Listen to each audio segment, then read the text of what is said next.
Pues vamos a comenzar a comentar las veladas 4 y 5 que tienen de fondo ya un tema más desarrollado de lo que podemos entender la teología política de Demestre, ¿no? Estos temas, el tema de la 4 y la 5 se va a centrar en el tema de la oración. ¿Y por qué el tema? El tema de la oración, creo que son 3 puntos básicos: el tema de la oración, el tema de Dios como soberano del mundo y el tema del problema que tiene un proyecto materialista de entender la realidad, ¿no? Que aquí es donde en la velada 5 se va a meter muy fuerte con lo que es con Bacon, ¿no? En la cuarta velada se va a meter mucho con Voltaire, en tanto que estos pensadores ilustrados van a proponer el tema del deísmo, ¿no? Como este Dios que no actúa en el mundo, que más bien el mundo se rige por unas leyes inmutables en la naturaleza, en la cual hace imposible la acción divina, ¿no? Para empezar, dime. Voltaire no era ateo como tal, ¿eh? No, él parecía que era deísta, más bien. Que el deísmo, para los que no sepan, deísmo es la creencia que Dios creó el mundo y lo dejó andar, ¿no? Que el mundo es un perfecto reloj con sus propias leyes y que el mundo funciona en sí mismo, que no necesita la intromisión de Dios, ¿no? Dice el conde, luego metidos en las cuartas baladas, que el orden temporal es en ese punto, como en otros muchos, imagen de un orden superior. Esto es una frase sencilla, pero que resume muy bien lo que es lo que un estudio se puede llamar teología política, es entender la metafísica, lo que se entiende del hombre, del mundo, de Dios, para entender cómo las sociedades humanas se gobiernan. No es lo mismo que el hombre tenga un gobierno o un orden temporal si cree que existe la providencia divina, a creer que no existe la providencia divina, que todo es ley, que todos son leyes inmutables, que descubre por la razón y que pues, se va, digámoslo así, el hombre perfeccionado conforme va descubriendo esa ley. Vamos a ver que de hecho dicha concepción de leyes inmutables tiende a una forma liberal de gobierno. ¿Por qué? Porque el soberano, esa idea del soberano deja de existir porque el soberano está bajo la misma ley. Y entonces, si el soberano está bajo la misma ley, deja de ser soberano. Más bien va a ser una cuestión impersonal de poder. Es de cuenta que realmente la participación de las personas, pues tanto del legislativo, etcétera, pues no es que realmente tengan un impacto, porque realmente lo que gobierna es la Constitución o las normas que se establecen en la Constitución, ¿verdad? Entonces, va por ahí. Y otra cosa es digámoslo así, la creencia en el soberano, en tanto que el soberano, pues sí puede, digámoslo así, suspender un poco las leyes para volver a poner el orden, las cosas en su lugar, ¿no? Entonces, eso es lo que va a discutir mucho de Mestre. De hecho, de Mestre en un apartado va a decir que considerar válida la idea de leyes inmutables en la naturaleza, lo que va a llevar va a ser al pensar al hombre como una especie de ser inmóvil, ¿no? O sea, impersonal, inmóvil.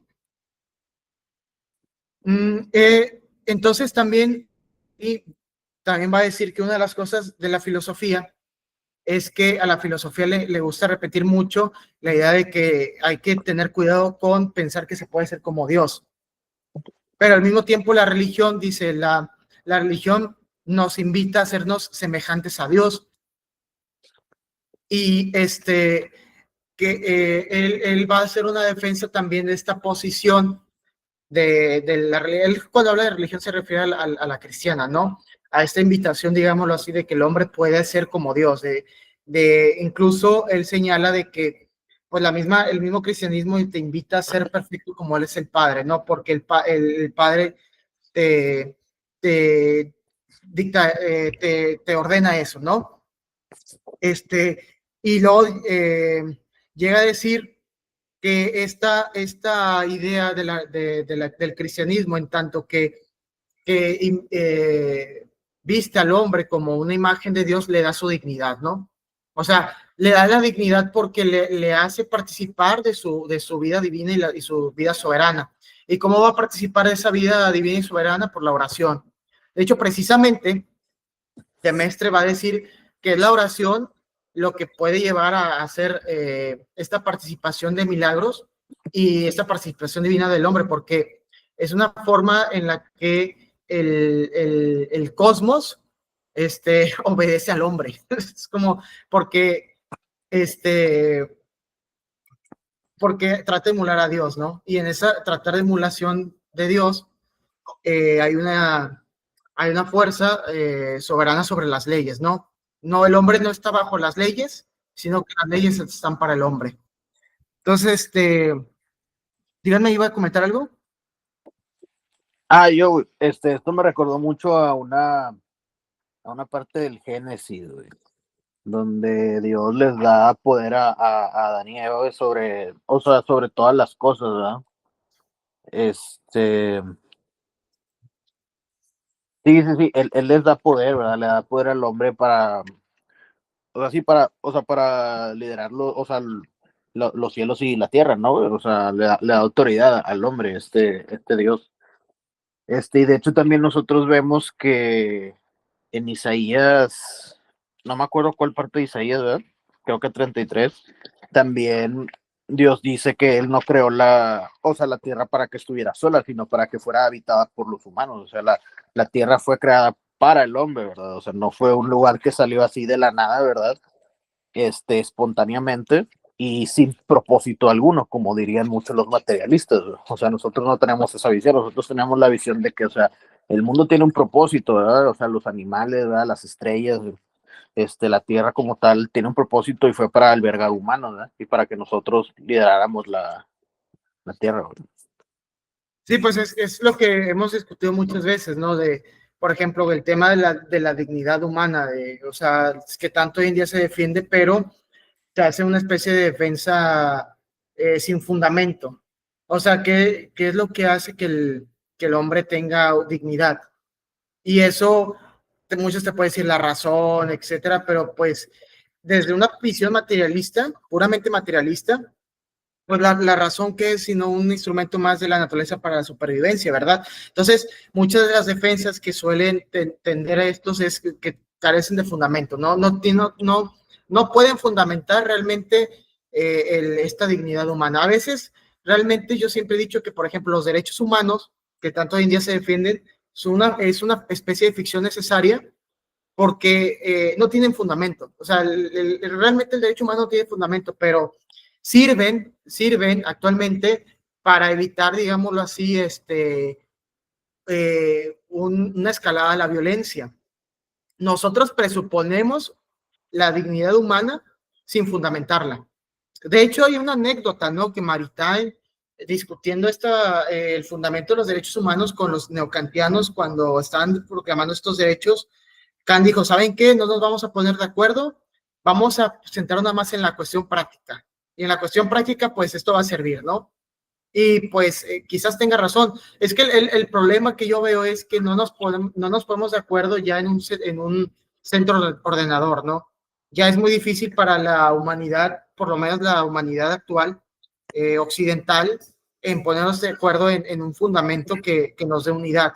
Entonces nos quedamos en la cuestión práctica, pero si uno realmente le escarba bien al problema, no tiene fundamento. O sea, se habla así de derechos humanos, pues sí, sirven, sí, está bien, sí pueden llegar a servir o llegan a estropear muchas veces las cosas, pero sí, ahora, fíjate, los derechos humanos tienen esta visión de leyes naturales inmutables, porque, por ejemplo, pongo el caso sobre los estados soberanos, por ejemplo, el caso de El Salvador, con este caso de Bukele, ¿no? Que él ¿sabes qué dijo?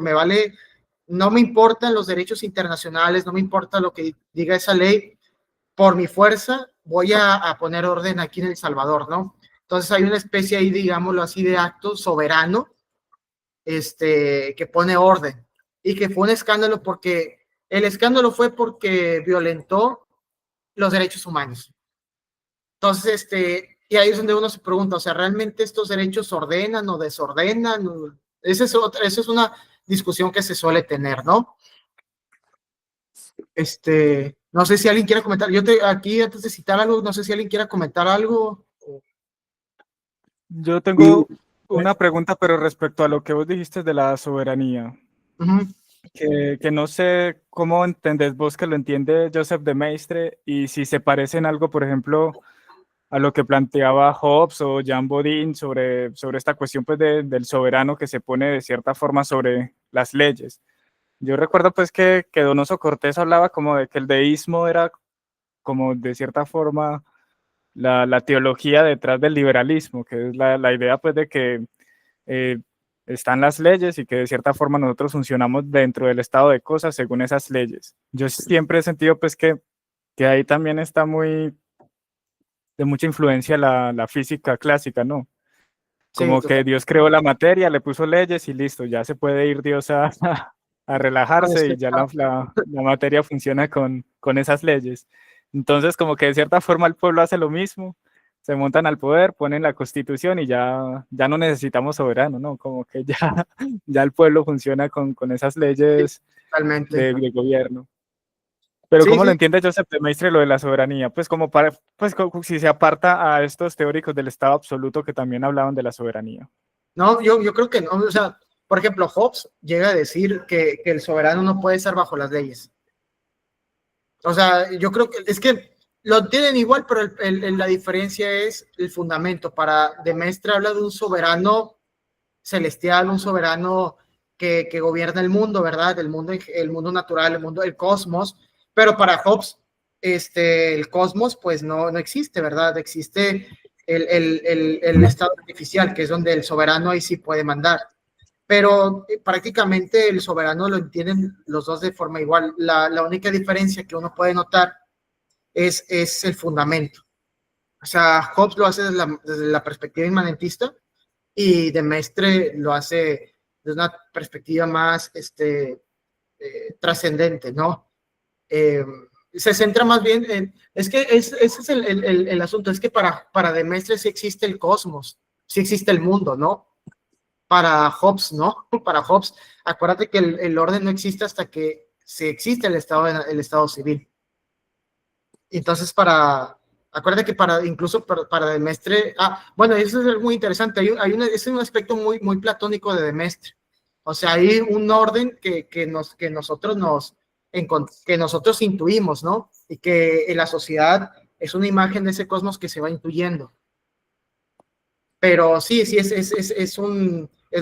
la Demestre defiende la idea de un Dios que sí hace leyes, pero que Dios no se superdita esas leyes, por más racionales que sean.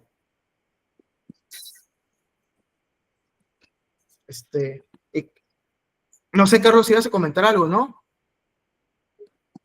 Bueno, sobre el capítulo quinto o la velada quinta, este tema de la teofobia que me llamó la atención, porque precisamente es una de las notas características de la academia hoy. Yo lo digo por ahí en un artículo que publiqué precisamente en la revista del CISAF, en Open Insight. Santo Tomás dice que una de las notas de la curiosidad como vicio, o una de las características de la curiosidad como vicio, es evitar que los razonamientos desemboquen en la consideración de Dios.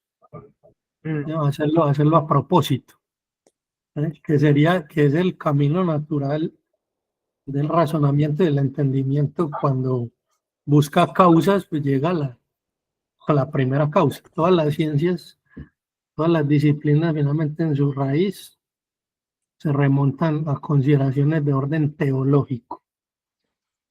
Entonces, uno sí descubre mucho en la academia actual ese rechazo a Dios, y pongo un ejemplo que no sé si me lo escucharon alguna vez y me parece muy curioso porque me pasó el mismo día las dos cosas en dos espacios universitarios, uno en la Universidad de Antioquia y otro en la Universidad de Caldas. El uno era sobre filosofía de la mente y el otro era de tema de filosofía del lenguaje. Los dos ponentes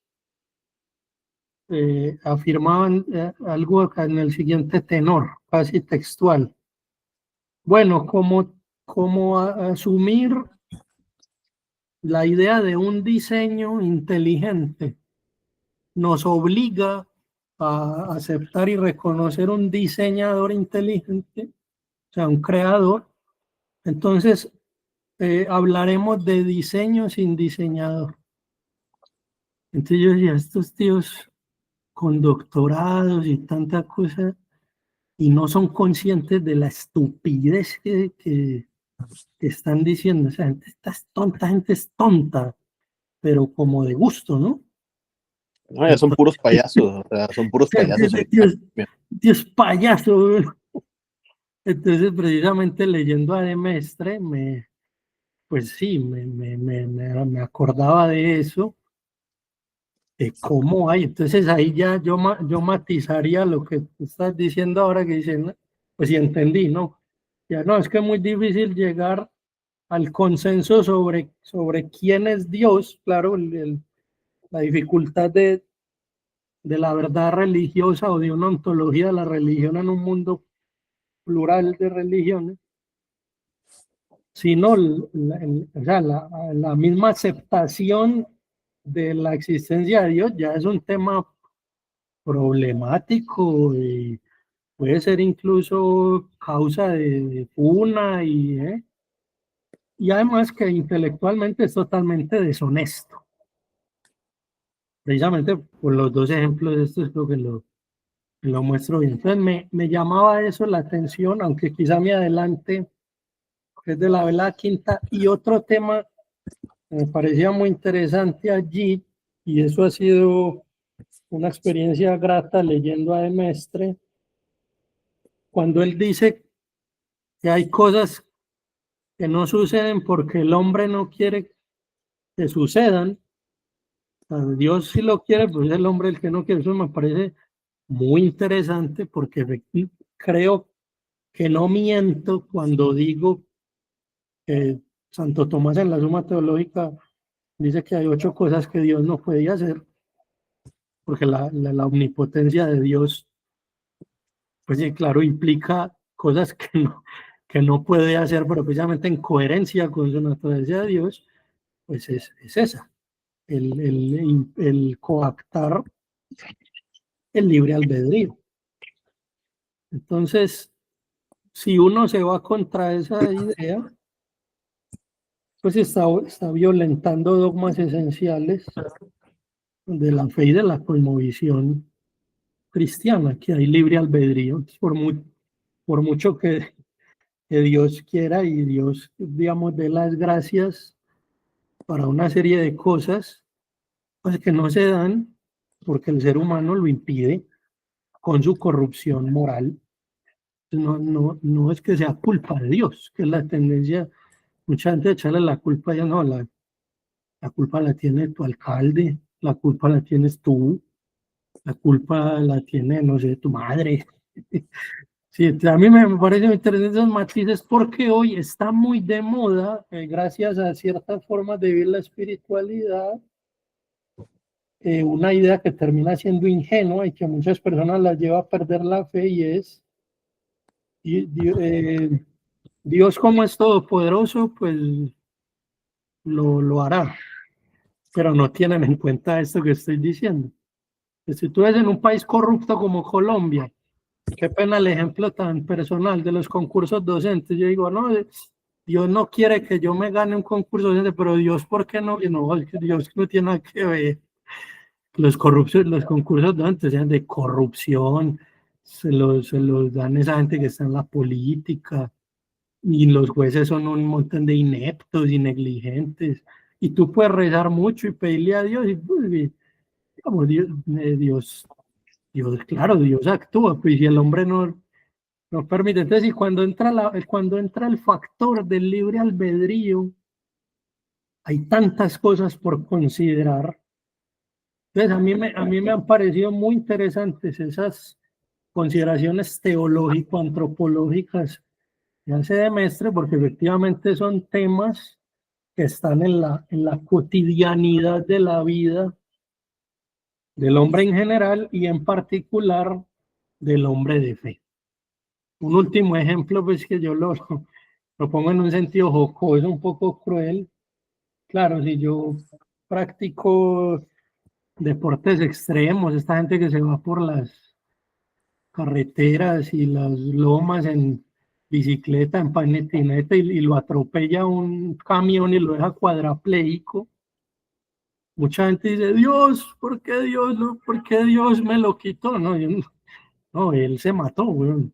Es una bestia, se puso a hacer cosas indebidas, se mató y se murió. La tendencia también a responsabilizar a Dios de un montón de cosas que Dios dice, puta, yo qué tengo que ver, ¿no?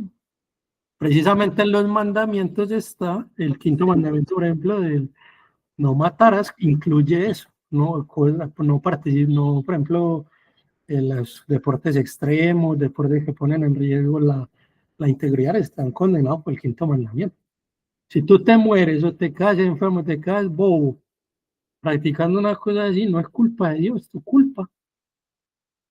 Las Torres Gemelas no las tumbó Dios, no, la de una gente que las tumbó, o sea, quien sea. Entonces me parece que esto que puede sonar tan obvio, de Mestre se esfuerza en dar esa claridad. Entonces, concluyo a manera de corolario de los dos comentarios que he hecho con lo siguiente.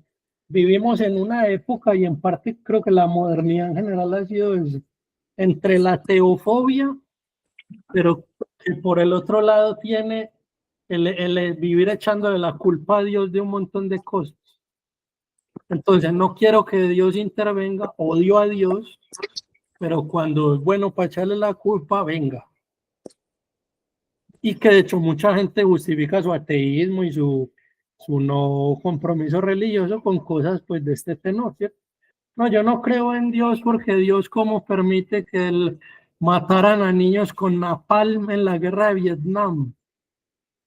Sí, pero que Dios la tiró, ¿no? Los seres humanos. ¿Sí? Entonces eso son consideraciones que valen mucho la pena, así como la que hacía la vez pasada en relación a un tema similar bueno, sí, del tema de la relación entre Dios y las fuerzas naturales, etcétera, etcétera, etcétera. Pero con el libre albedrío humano es una cosa misteriosa. Dios no quiere forzar el libre albedrío. Y yo recuerdo varios pasajes de las cartas de un diablo a su sobrino de Lewis, donde Scrutopo, Scrutopo, el diablo mayor, insiste en que una de las cosas más detestables del Dios cristiano es ese. Le dice a Brugario ese respeto que él tiene por la libertad de estos gusanos, ¿no? Es que los seres humanos habla despectivamente de esta gente que se escandaliza, ¿no? El demonio mayor dice, ¿por qué le respeta tanto de maldito libre albedrío? Y de ahí, que no sé si lo he comentado, quizá haya sido en otro espacio, la predilección de un mundo pensado por Satanás por robots, que precisamente no tienen libre albedrío, sino que son máquinas. Entonces, la predilección en un orden revolucionario por máquinas y por el hecho de que el hombre responda y actúe de acuerdo a las máquinas. Porque las máquinas se pueden dominar, se pueden programar, el ser humano no. El libre albedrío es una de las cosas que al demonio más pienso yo, le irrita. En fin. Entonces, bueno, me venían estas consideraciones de la lectura mientras miro aquí a ver qué más. Sí, es que son muchos temas. Que antes de pasar a lo de maestre, sí valdría la pena comentar lo que tú comentas, porque yo creo que en nuestra época, con toda esta idea de que prevalece muy fuerte, más que la causa final, la causa eficiente, se entiende el orden se entiende el poner orden como maquinizar todo, ¿no? Robotizar todo, que es lo que de Maestre también lo señala, ¿no? Que esta visión de leyes inmutables va a llevar a eso. Y creo que necesariamente estamos yéndonos a eso, ¿no? Porque cada vez es... Mira, hay un textito de George Bernardos que me llamó mucho la atención, que creo que se llama Francia contra los robots. Yo lo recomiendo mucho, ese texto es de George Bernardos. Y él habla que era muy natural que las personas se rebelaran o no quisieran el que les tomaran las huellas digitales, porque ya era mucho el control que se tenía sobre ellos, ¿no? Pero no es que ellos no quisieran portarse bien ni nada. Otra cosa muy distinta es el control que se puede llevar a tener por medio de las fuerzas exteriores como la inteligencia artificial, la técnica, y otra cosa es un control interior o espiritual que te da, por ejemplo, la iglesia, o que te da, por ejemplo, ciertas reflexiones espirituales, ¿no? Es muy distinta. Son ambos domesticadores, pero son domesticadores muy distintos. Entonces, en uno se respira cierta libertad y en otra no. Entonces, sí, creo que la tendencia de nuestra época es la automatización, y que se debe mucho, digámoslo así, al negar la existencia de Dios, porque si no existe Dios, ¿de qué otra forma se puede poner orden? Pues por de formas exteriores, nada más. Creo que yo, por ejemplo, yo antes compartía mucho la crítica al Estado, pero ahora creo que pensándolo bien, si la gente deja de pensar en Dios, pues qué otra forma más eficaz sirve para poner las cosas en lugar que un Estado, ¿no? Que atemorice a la gente, que le haga pensar dos veces antes de violarse a un niño. Como por ejemplo, aquí en México está el caso de Omar Bravo, ¿no? Omar Bravo era un jugador de Chivas, histórico jugador de la selección, y pues hace poco violó a una niña, ¿no? Porque estaba violando niños. Entonces, pues lo tuvieron que meter a la cárcel. Entonces, pues, ¿qué fuerza queda? Miren, por ejemplo, otro de lo que a mí me llama la atención es que muchos de estos críticos de estas fuerzas exteriores, como el Estado, etcétera, como Michel Foucault, que él hablaba muy bonito de la libertad, etcétera, criticaba el poder, pues sí, pero pues qué padre, ¿no? Él se iba a escondidas a Algeria a violar niños, digo, a acostarse con niños, ¿verdad? Entonces, pues uno lo piensa seriamente y cree que a veces estos dispositivos que pueden llegar a ser tomar mucha fuerza por fuera, pues son necesarios en una época secular. O sea, y creo que la única forma de revertir esto, pues es una revolución espiritual religiosa que no se ve. O sea, yo no la veo, y pues creo que más que un respeto a la dignidad humana, creo que en nuestra época sí es necesario acrecentar el poder del Estado. Creo. Hay otro tema que me llama mucho la atención, que ese ya está al inicio de la velada cuarta, es cuando dice el conde que una de las cosas que la filosofía no cesa de repetirnos es la de que es preciso guardarnos de hacer a Dios semejante a nosotros. Bueno, y sigue haciendo como consideraciones sobre eso. Es interesante porque precisamente la concepción católica de la teología, pues trata o digamos, aspira precisamente a un equilibrio entre el respeto del misterio, claro, de que hay una dimensión suprarracional de Dios que solo válidamente contemplamos y entendemos, pero que efectivamente el entendimiento humano puede conocer en buena medida el mundo de lo divino está de hecho obligado a eso, entonces por eso tiene una legitimidad, digamos, epistemológica y metafísica la teología, ¿no? Ese equilibrio entre lo natural sabido, como dice Piper, y lo sobrenatural creído. Entonces, hacemos teología aun cuando simultáneamente aceptamos que el misterio nos sobrepasa. Y eso lo conecto con unas reflexiones que, digamos, he visto a lo largo de la obra con el tema, por ejemplo, de la justicia.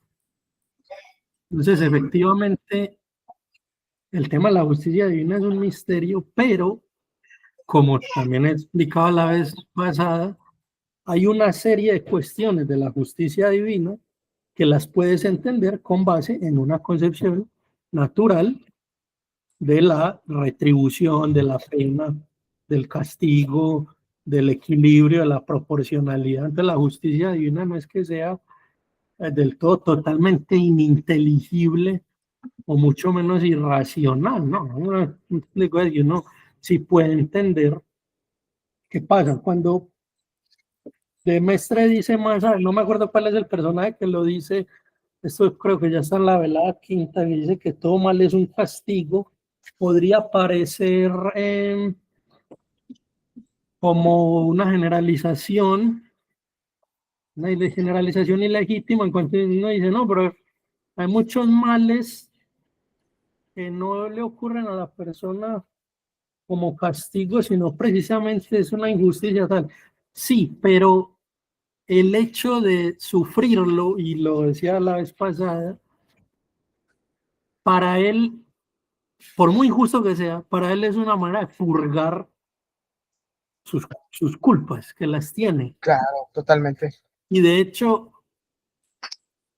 el hecho, vaya la redundancia, de que en esta vida muchas cosas queden impunes y por lo tanto para la persona víctima de esa impunidad no se haga una justicia terrenal temporal, es un mérito de él ante Dios y es una retribución por sus culpas que las tiene.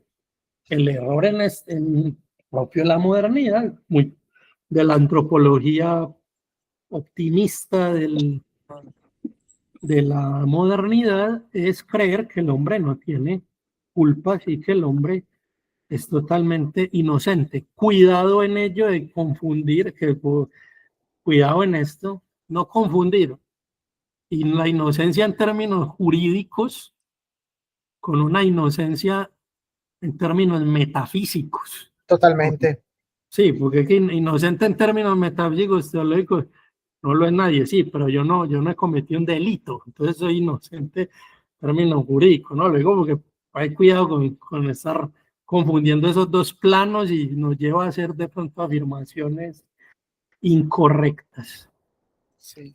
Y termino con lo siguiente, en relación, por ejemplo, a ese tema de la justicia, que me hizo pensar una película que vi hace poco, se la recomiendo mucho. The Rule of Jenny Penn, la regla de Jenny Penn con John Lithgow y Geoffrey Rush. Una película como de terror, suspenso terror, muy buena porque es en un asilo.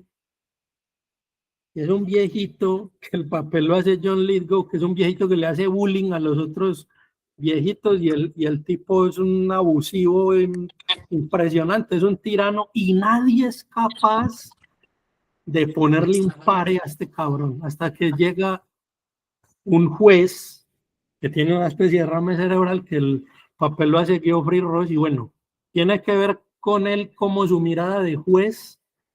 Así que dice, bueno, a este cabrón hay que ponerle un pare porque si no lo hace, nos termina matando a todos. O sea, ¿qué voy con ello?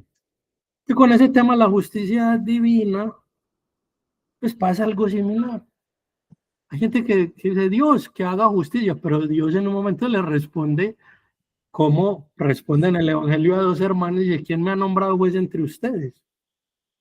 O sea, es decir, hay una serie de instancias de lo humano y de lo natural para que ustedes mismos hagan la justicia. Entonces a esto voy, si me permiten, me va a tocar un tema peliagudo, el asunto de las legítimas defensas. Totalmente. Donde el Estado y la institucionalidad no me hace la justicia, ¿qué vamos a hacer con este tipo que está robando, que están violando, que están matando? Señor, haznos justicia.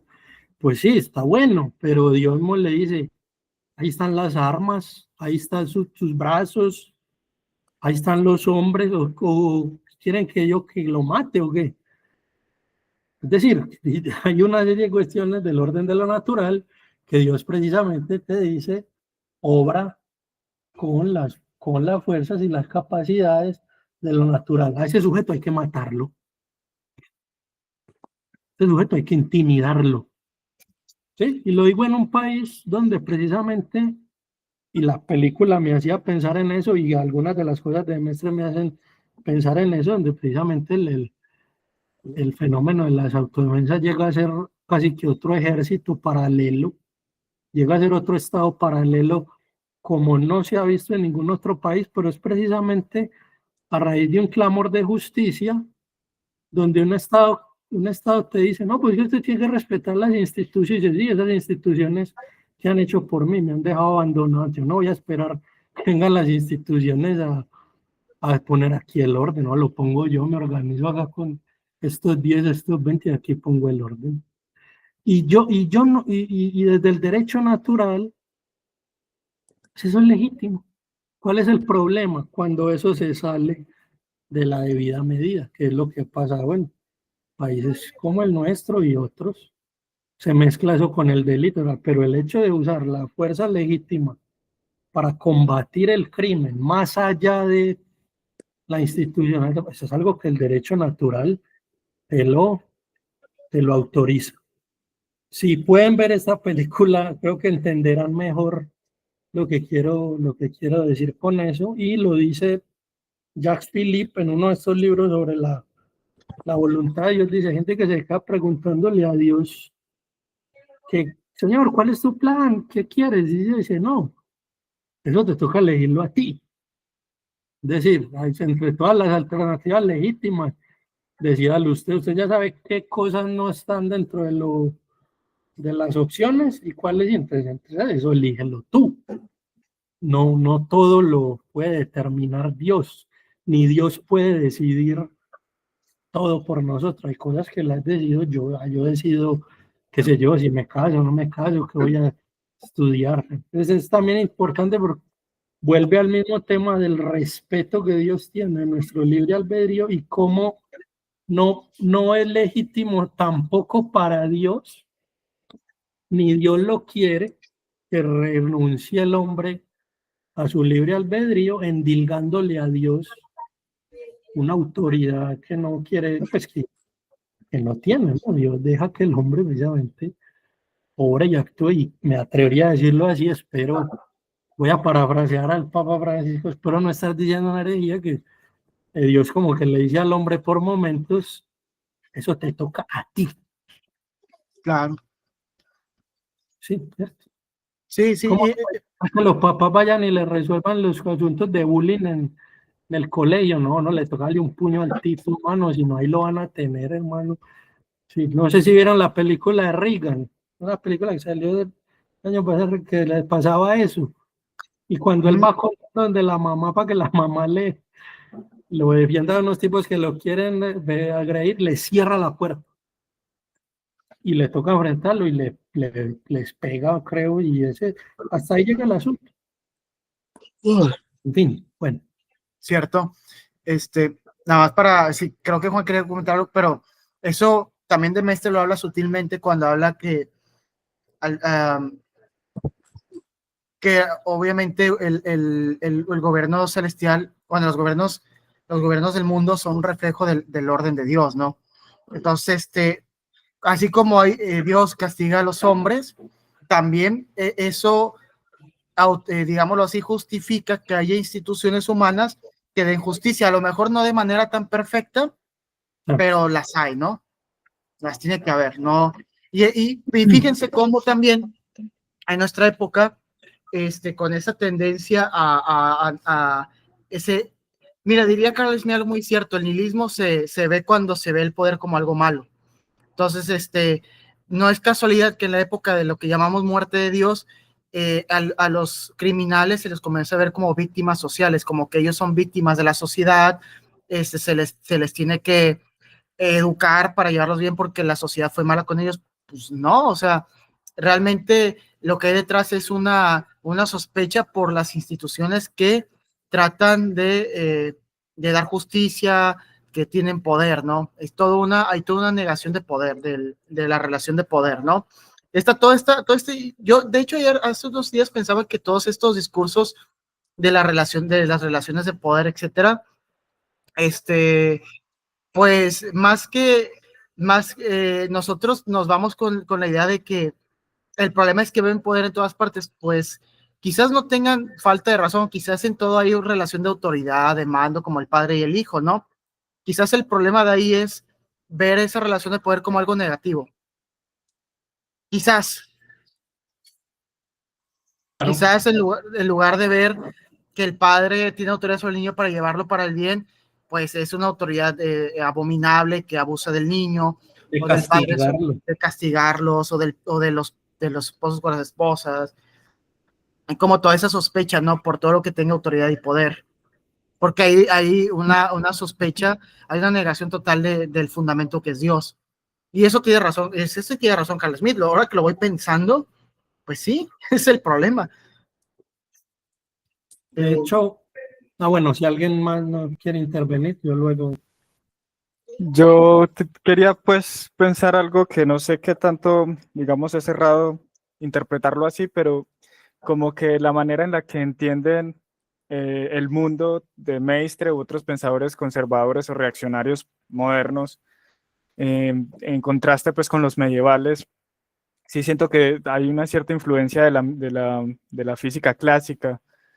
Por ejemplo, cuando se habla de ajuste fino o cuando se piensa el mundo casi que como una especie de máquina como producida pues como por un gran relojero, ese tipo de metáforas, como si Dios dispone las partes para que respondan pues a un proyecto pues de máquina, por así decirlo. Y creo que cuando se piensa en lo social, en la sociedad y en la política, también se utiliza esa misma metáfora y ya es cuestión pues de organizar pues a los individuos por medio pues de este poder político. Pero yo creo que los medievales no lo entendían de esa forma tan así, pues como que creo que cuando ellos pensaban el mundo como algo organizado, pensaban que todo tenía como causa final de cierta forma a Dios, ¿cierto? Como que se movían en su situación individual, se movían hacia la dirección correcta, pues, bueno, de forma intuitiva, obviamente los seres libres tienen pues como esta cuestión de irse para atrás, de negar pues esa naturaleza, pero creo que lo entendían distinto y yo creo que eso influye mucho también en la manera en la que los conservadores, incluso modernos, que aceptan estos presupuestos de la física clásica, digamos que pueden caer en ciertas cosas ya, digamos, que contrastan mucho con otros pensadores, más que todo antiguos y medievales. Pues yo no sé si es errado lo que estoy pensando, pero pienso como en San Agustín. Yo recuerdo que San Agustín en la Ciudad de Dios hablaba que el orden del todo se daba si de cierta forma pues las partes se ordenan, haciendo pues que un poder político incluso fuera innecesario. Pues si todos nos ordenábamos a Dios, como que naturalmente pues el todo estaría organizado.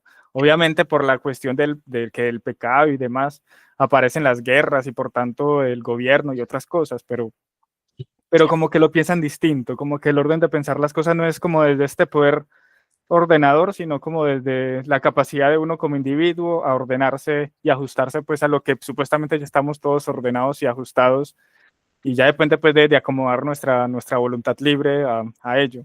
No sé qué piensan de eso. No, sí, y también hay que sumarlo también que todas estas cuestiones, vamos a llamarlo así, de la idea del progreso, las ideas más modernas, ya no se borra la idea del pecado, ya no se habla de ello, y hay esta idea del hombre que es bueno, o sea, por naturaleza, y pues obviamente, mira, San Agustín pensaba que las instituciones políticas, o lo que podemos decir, estas autoridades como el rey, etcétera, existen por el pecado, ¿no? Por el pecado hizo necesario esto. Y actualmente, como se borra esa idea de pecado, porque el pecado en sí es desorden, significa destruir el orden, pues, pues dichas instituciones, pues, ¿qué sentido tienen? Entonces, por eso, por ejemplo, está este discurso sobre la desigualdad de los hombres y las artes, ¿no? Que llegan a decir que Rousseau la escribió como para un concurso, ¿no? Que realmente no se lo tomaba muy en serio, pero dichas ideas sí se tomaron muy en serio, ¿no? Entonces, está la idea de que es la sociedad la que corrompe al hombre, ¿no? Y es lo que tú mencionas, o sea, al mismo tiempo que en nuestra sociedad, pero es muy paradójico porque se piensa al hombre que caído en pecado, pero que naturalmente puede ordenarse por, digámoslo así, por ese deseo de Dios, pero actualmente es bien extraño. Sí, ahora que lo piensas es muy paradójico, pensamos al hombre como inocente, bueno, pero que por naturaleza no puede socializar, que la cuestión social es algo artificial, ¿no? Y como es artificial, que es bien extraño, o sea, cómo el hombre bueno produjo algo tan malo como la sociedad, ¿no? Es como que es una de las paradojas que uno encuentra en este pensamiento. No tiene sentido. Sí. Claro, si la sociedad la que corrompe al hombre, entonces ¿qué corrompió a la sociedad? No, el típico argumento en relación a eso es el niño, los primeros meses, días de vida que prácticamente no ha tenido ningún contacto con la sociedad más que el contacto con sus padres, manifiesta las consecuencias del pecado original, el egoísmo. Uno ve en los niños de 1 a 5 años todas las manifestaciones del pecado, ¿no? Eso no es porque por la sociedad, ¿no? Es porque lo tiene. El llanto, cómo lo usa para manipular muchas veces. Sí, esto es por... Entonces, ¿qué es lo que ocurre? Mira que es muy interesante. Eso, por ejemplo, lo dice Chester. Dice, si yo creo en el dogma del pecado original, dice, admitiré que un mendigo, un tipo de la calle, así eso es como antisociales de él, puede salir algo bueno, algo noble, y del hombre más, el rey, pues cierto, el más conocido, pues sale algo malo, vil, ¿no? O de la persona que yo creía noble, pues salir algo vil, sí, claro, porque tiene el pecado original. Entonces, como los niños tampoco son inocentes, pues no me debo tampoco escandalizar ni sorprender de que el niño tenga esas inclinaciones y con ellas va manifestando unos defectos dominantes que deben ser, y unas virtudes también sobresalientes, que deben ser el elemento, la sustancia de un proyecto educativo de esa persona, que él vaya, digamos, limando esas, pero no es que sea un ser puro y angelical, no, nadie. Entonces es muy interesante también porque es una antropología muy realista. Y otro tema que de todas maneras yo lo veo, o sea, con relación a este tema de las leyes inmutables y etcétera, volviendo al asunto del libre albedrío, que ha sido una típica confusión, uno se sorprende cómo gente como Kelsen o varios de estos grandes juristas no entendieron eso, que es algo muy básico. Es lo siguiente, no, el bien, es decir, del ser no surge el deber ser, el bien no puede tener un fundamento natural, porque si el bien tuviera un fundamento natural o fuera lo coherente con la naturaleza, pues los seres humanos actuarían de acuerdo al bien siempre, estaría determinado. Bueno, eso es una confusión muy grosera, por eso digo que se extrañan gente que supuestamente son los genios de tantas cosas, entre la naturaleza inanimada, no libre, irracional, y la naturaleza libre. Un árbol no puede actuar en contra de su naturaleza. Ser humano sí. Sí, y porque existe el pecado original, existe una desviación original, el hombre no solamente puede actuar en contra de su naturaleza, empezando por el suicidio, puede quitarse la vida, puede matarse de hambre, por ejemplo, serían cosas contra su naturaleza, puede realizar actos sexuales contrarios al orden natural, por ejemplo. Y puede también actuar de acuerdo a su naturaleza, que es el bien, lo que Millán llama la libre afirmación de nuestro ser. Y entonces si uno no entiende eso, pues va a terminar como los positivistas jurídicos y varios de estos diciendo, no, es que el ser no dicta ningún deber ser, sino el ser sí dicta el deber ser. El fundamento de un deber ser es el ser, es la naturaleza de las cosas. Si las cosas no tuvieran una naturaleza, no podría fundamentarse en un deber ser, no podría fundamentarse la ética. Eso lo trata también Piper en ese libro, el descubrimiento de la realidad. Entonces me parece también importante eso porque pues el fundamento también de la educación, de una concepción realista y sí, reaccionaria, contrarrevolucionaria de la educación es eso. El hombre no va a actuar de acuerdo con su naturaleza si no se lo educa, si se lo deja al imperio de sus inclinaciones bajas y sus pasiones, se animaliza. Entonces eso demuestra que no existe ley natural, porque si existiera la actuaría. No, demuestra libre. Y como ser libre, repito, acorde a su naturaleza o en contra de ella, es tan simple. Total. Y la ley, de hecho, debe, pues lo dice Aristóteles en la ética nicomáquea de política, en fin, la ley, una de las funciones de la ley es como factor pedagógico, es mostrarte el deber ser de las cosas para que tú sepas que debes actuar así y que cuando tú tienes una inclinación contraria a esa, cuidado, pues es una alarma. La pedagogía moderna más bien de que sigas esas inclinaciones, porque esas inclinaciones son en realidad tu auténtica naturaleza. Entonces tú debes afirmarte, pues estas son vidas desastradas, es gente que fracasa totalmente, no lo demuestran los hechos. Y por eso, aunque le molestó hace poco que se lo dije a un profesor de la Universidad de Antioquia, casi me pega, pero es porque son unos ignorantes, los del Instituto de Filosofía, que en Europa el constructivismo pedagógico hace rato lo están reconsiderando y revisando. Sí, obvio, simplemente tener, no, pues es que no necesito ir a ningún libro, no, es tener es ser informado de en qué está la pedagogía en Europa. No, que eso es un mito, no, es que tú no lees.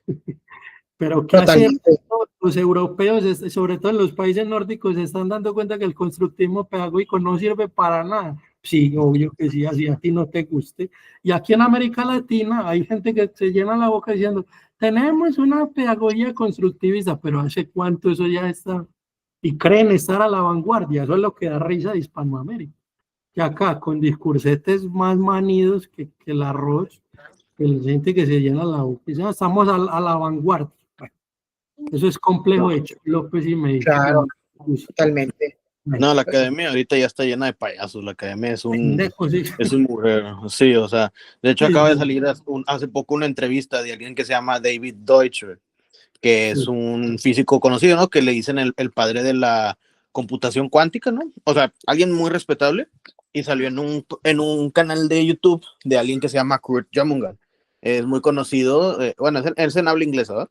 Pero en ese canal tratan mucho sobre temas de ciencia y invitaron a este señor, ¿no? A David Deutsch, y él sí dijo de que no, o sea, o sea, la academia ahorita es un mugrero, y la academia, o sea, ya no fomenta el genio, el ingenio, ¿verdad? O sea, es más, hasta lo traba, o sea, traba el desarrollo del ingenio, y dijo de que, o sea, hoy en día a Einstein ni siquiera lo aceptarían en la academia. o sea, Einstein no pasaría los estándares que le ponen a la gente en la, o sea, en eso lo de los peer reviews y todas esas cosas o sea, o los grants y todo ese rollo que Einstein no los pasaría, ¿verdad?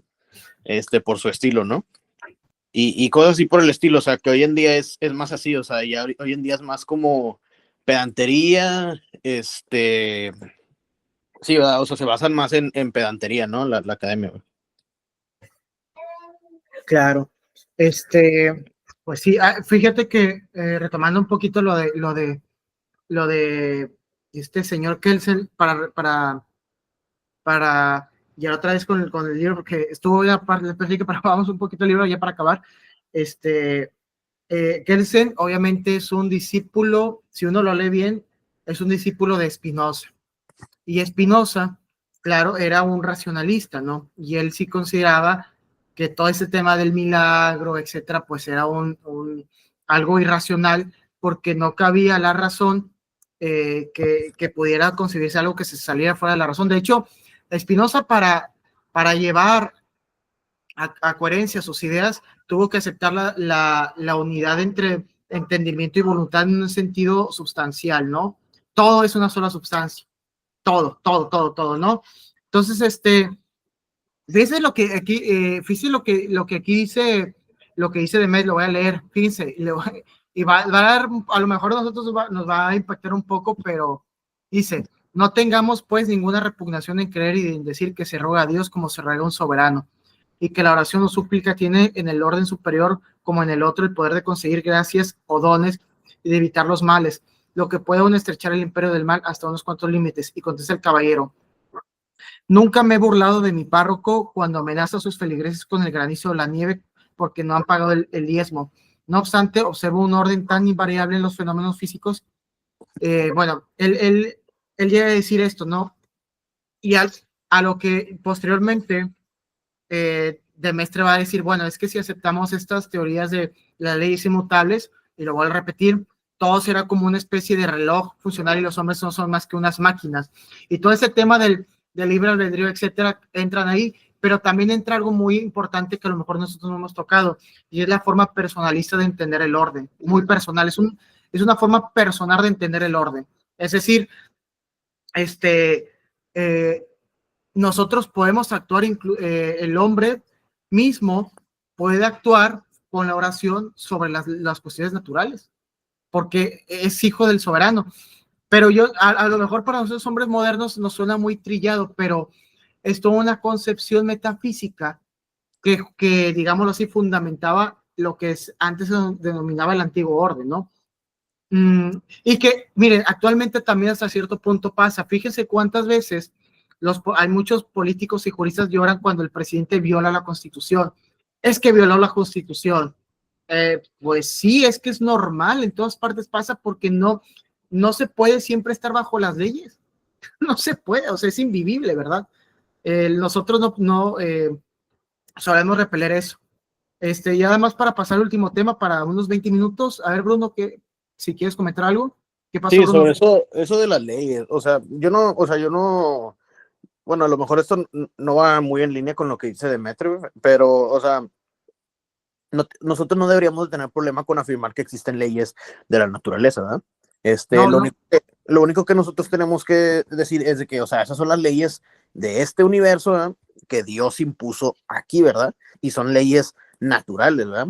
Que sean leyes naturales significa, ¿verdad? Que, o sea, a lo mejor algo natural no las puede violar, pero algo sobrenatural no tiene ningún problema en violarlas, ¿verdad? Porque no está regida por ese tipo de leyes, ¿no? O sea, al final son dependientes de Dios, o sea, no son tan necesarias como nosotros podríamos llegar a decir, o sea, son contingentes en tanto Dios las creó, ¿verdad? Y en tanto tienen un cierto dominio las leyes de la naturaleza, ¿no? O sea, lo sobrenatural no es su dominio, no es el dominio de las leyes de la naturaleza. Sí, es que también él lo que está criticando es el deísmo, es la concepción deísta. O sea, no está negando que hay orden, o sea, es claro que hay orden en la naturaleza, etcétera, pero él también critica esa concepción deísta. O sea, es como si Dios dejara ahí el reloj funcionar y se acabó. Es lo que él está criticando. Se le fue al internet. Me parece que tiene relación con lo que Yo cito ahora que está justo en la página 114, que dice lo siguiente, ¿quién es el que está hablando ahí? El conde. Puede muy bien suceder que una voluntad creada anule, no digo yo, el esfuerzo, sino el resultado de la acción divina, porque en este sentido el mismo Dios nos ha dicho que Dios quiere ciertas cosas que no suceden porque el hombre no quiere que suceda. Entonces, sí, efectivamente, con la oración y los ruegos y los sacrificios y tal, eso se ve, por ejemplo, en el Antiguo Testamento mucho. Veas en solo Jonás, la historia de Jonás es esa. Puede aplacarse el castigo de Dios, pueden aplacarse muchas cosas, pero también muchas veces no, la oración como que no da los resultados, pero no es por Dios, sino precisamente por el hombre. Y es en esa resistencia del hombre a algo que Dios quiere que en ciertos momentos, y eso creo que tiene que ver con el milagro, como excepción, Dios toma medidas de fuerza. Totalmente, exactamente. Mira, de hecho aquí te leo, Carlos, fíjate. Personaje, por ejemplo, pongo un ejemplo que yo no, es decir, pues obviamente no me consta, pero sí lo oí de buena fuente, no, obviamente que no termina siendo uno de los milagros para la beatificación y la canonización, pero aparece en el proceso de beatificación de José María Escrivá de Balaguer. Lo siguiente, en la Guerra Civil Española había un muchacho que era hijo de un militar que se había unido al bando republicano, ¿sí? Y el muchacho era católico, era nacionalista, pero en el bando nacional le dicen, no, usted por ser el hijo de ese señor, usted es un infiltrado, usted es también un rojo, y lo iban a fusilar. El muchacho que era amigo de José María Escrivá le pide que interceda por él, que lo van a fusilar. Entonces José María Escrivá va donde el coronel que lo quiere fusilar y le explica, dice que tuvieron un diálogo de 3 horas, que el tipo le dice, no, pues padre, yo se lo respeto mucho, pues ese muchacho lo vamos a fusilar. Entonces dice que él muy triste cuando sale de la casa del coronel, estaba Álvaro del Portillo, pues que fue el segundo en el Opus Dei, y le dice, Álvaro, habrá un funeral. Entonces él pensó que era el funeral del muchacho que les iban a fusilar, y que en ese momento el coronel le da un fulminante y se muere en su silla. Entonces eso es muy interesante porque uno dice, bueno, si esto es así, tal cual, ¿no será que precisamente la acción de Dios para salvar la vida de este pobre muchacho que era inocente implicó matar al coronel? O sea, Dios es como que dice, mano, hagámoslo por las buenas, no lo fusiles. Pero si tú te vas a cerrar a que lo va a fusilar, pues no va a dar que lo fusiles, te toca morir.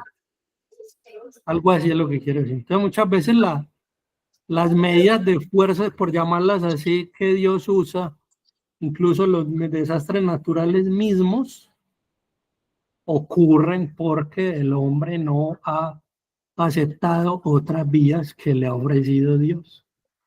Hay gente que al salir del alcoholismo le tiene que pasar una cosa bien brava para que deje el alcohol.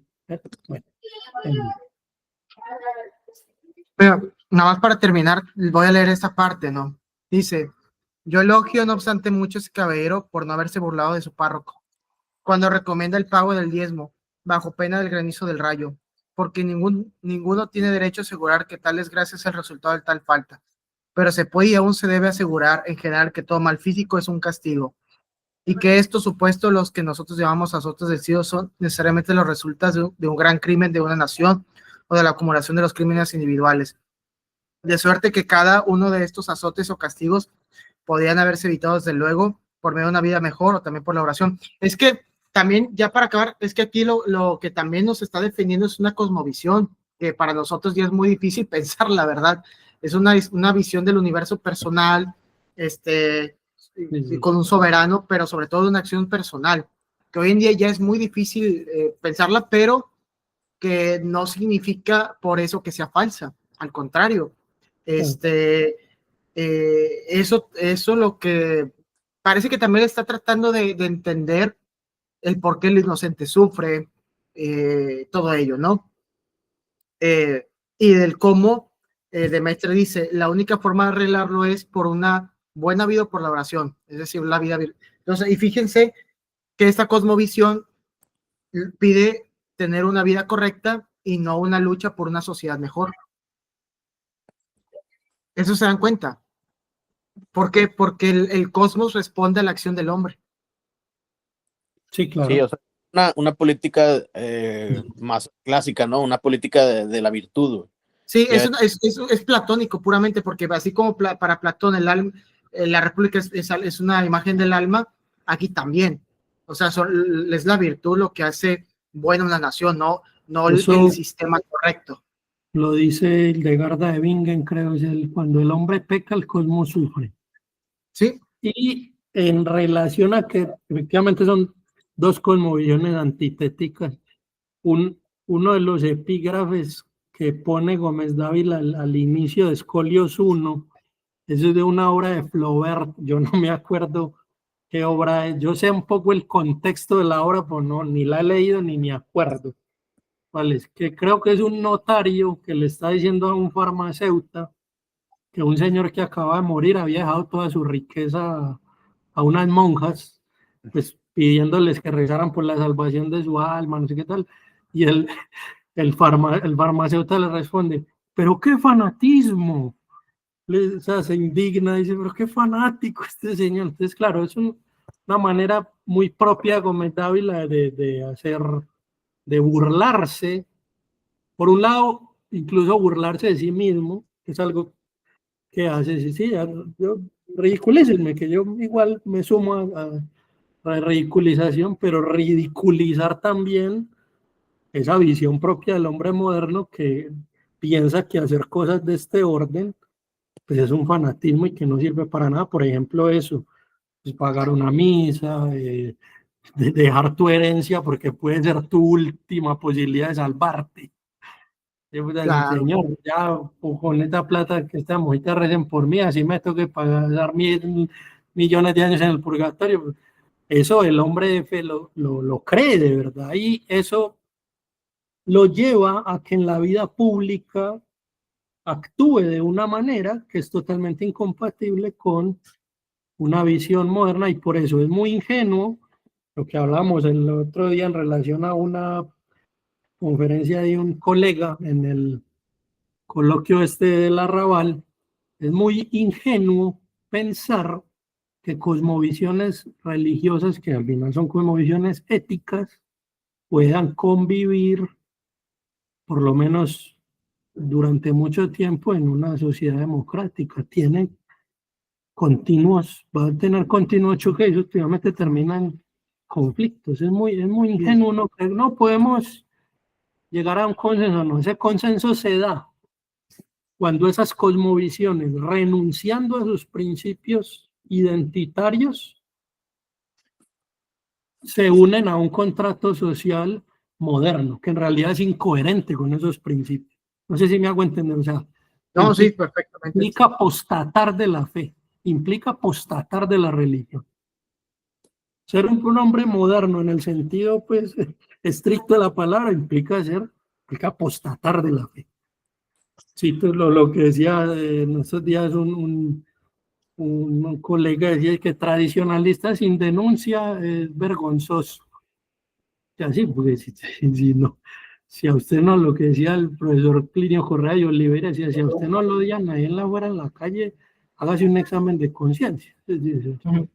No es compatiente. Hoy, si tú quieres ser un ciudadano democrático en el sentido pleno de la expresión, toca ser incoherente con cosas de tu fe. No son posibles las dos cosas. Totalmente. Y eso en un momento determinado, con el laicista, con el islámico, qué sé yo, con el judío, con no sé quién, se va a prestar para conflictos y eventuales guerras.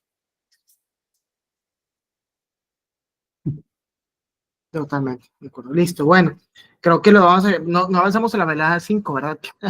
La crítica del materialismo, pero bueno, la dejamos para la otra ocasión. y a ver si Michelle pues la habla, ¿verdad? ¿Cómo Porque no? la 4 como que así lleva muchos temas. Sí, son muchos temas que tienen, a mí me parece un misterio, ¿no? Toda esta cuestión de la libertad, del castigo, del sufrir el inocente y demás, esto es lo que trata de resolver. Pero pues es una cosmovisión muy clásica que también nosotros lo seguimos teniendo. O sea, por ejemplo, uno va a misa y pide por el fin de la guerra, etcétera, que muy al contrario, mira, pero también es cierto algo, no es muy distinto en intencionalidad lo que voy a decir. ¿Cuál es la diferencia, obviamente, entre la intención de una misa y la intención de ir a marchar por la paz en Palestina al Zócalo en Colombia? No, sí. No, Sí, pero mira que es el reemplazo moderno y posmoderno de la oración, del sacrificio, de la totalmente, es el limosna. reemplazo. Ir a marchar, Sí, las marchas al sí, Zócalo son reemplazos a las con un peregrinaciones. rito, finalmente, es un rito secular para reemplazar, lo mismo que los muchachitos europeos que combinan su vida disoluta con un mes en África, una manera de para Eh, purgar Es sus como, pecados, para volver a Europa a seguir siendo los mismos. es como los cuates Disolutos, esos que ¿no? dicen, es que la universidad se tiene que pronunciar por Palestina. Ok, sí, ¿y eso para qué? Sí, eso en qué va a cambiar la... No, y lo otro lo decía aquí un obispo muy ilustre, Monseñor Alfonso Uribe Jaramillo, decía, piden, piden paz para pecar en paz. Entonces, con perdón lo digo, dice, Dios no quiere que acabe la guerra. ¿Por qué? Porque es mejor que siga la guerra. Es que, ajá, exactamente. O sea, entonces, cuando un hombre ¿Por qué? moderno, Porque a usted no le hace bien la paz, weón, entonces sigue la guerra. No, y aparte, algo que no saben es que, o sea, los palestinos no quieren paz, güey. O sea, los palestinos lo que quieren es nada más eliminar a los judíos, sacarlos a la fregada de ahí de su país y ya, ¿verdad? O sea, ellos sí, no quieren paz, güey, tampoco. Sí, sí, efectivamente, no, y es un asunto muy complejo que tiene muchos bemoles y muchos matices que uno ve que lo tratan de simplificar sí, de no hay manera buenos y malos ahí. muy burda. No, eso es un asunto de que hay que verlo con No, y el pies. Islam no quiere paz, o sea, el Islam no quiere Ah, paz, no, el Islam seguro. No, no. quiere conquistar al mundo y se acabó, o sea, nada más que Eso son los sí, woke los que le dan una interpretación bien extraña y no saben, o sea, no Es saben a quién que están diciendo, es lo sí, que ellos sí, no sí, saben. sí. No, que el dicen problema, que son Güey, minorías. que los palestinos o sea, los arrastrarían por la calle, ¿verdad, güey? Por todas las cosas que ellos hacen, güey. O sea, Claro, los claro. palestinos ven a uno de estos woke, ¿verdad, güey? Así vestido bien extraño, ¿verdad? De que con los pelos pintados en la calle, ¿verdad? Güey? Diciendo, o sea, arriba la homosexualidad y todo eso. Los palestinos se asquean de eso, güey. O El sea, demonio, los judíos también, ¿eh? y los Sí, judíos también. No, los fíjate judíos, que como quiere Israel es más, hasta eso, güey. O sea, los ideales del país como Israel, güey, se alinean más a lo woke. O sea, Israel es súper woke, Israel como tal no es judío, güey. O sea, no, es- Israel es muy woke, Israel es muy woke también. Es que, es que esa guerra, la verdad, sí se ha marcado por muchas cuestiones ideológicas. Más allá de quién está, yo la verdad no estoy ni así ni puro. O sea, creo que sí está muy feo lo que está haciendo Israel, sí creo que está feo, pero también creo que, pues, Palestina no es una blanca palomita tampoco, ¿verdad? Eso también me queda claro. Pero más allá de eso, lo que quería comentar es que las prácticas de la oración no siguen. El asunto es que ya no se le reza a Dios, se le reza a los políticos en el sentido de al Estado, ¿no? O a los sí. estos organismos de que vamos a hacer una marcha por la paz del país y todos marchan enfrente del Palacio de Gobierno. Mira, aquí en Monterrey hubo un caso así muy que me dio mucha risa. Hace unos 3 años hubo una sequía, no llovía. ¿Y qué crees que dice la gente? Marchaban para que pedirle que Samuel trajera agua. ¿Y cómo? ¿Quién trajera agua? El gobernante del estado. Dice, ¿cómo le vas a pedir al gobernante que traiga agua? Uy, que en camiones cisterna. Sí, sí. Solo esa Sí, manera. sí, entonces es todo eso, ¿no? Pero bueno, muchachos, me tengo que Bueno, muy retirar, que bien, Muy estuvo bien. buena la plática. maravilla. Bueno, entonces Entonces, para la próxima, ¿con qué seguimos? Pues vamos a darle, tú prepárate, Carlos, pero pues igual si viene Bien, Rabier, pues le decimos que exponga la quinta. Y yo también tengo prepárate. sexta, séptima y octava. Así es. Muy bien, perfecto. Bueno, pues Hasta Ya luego. está. Muy bien, hasta luego, chavos. Gracias.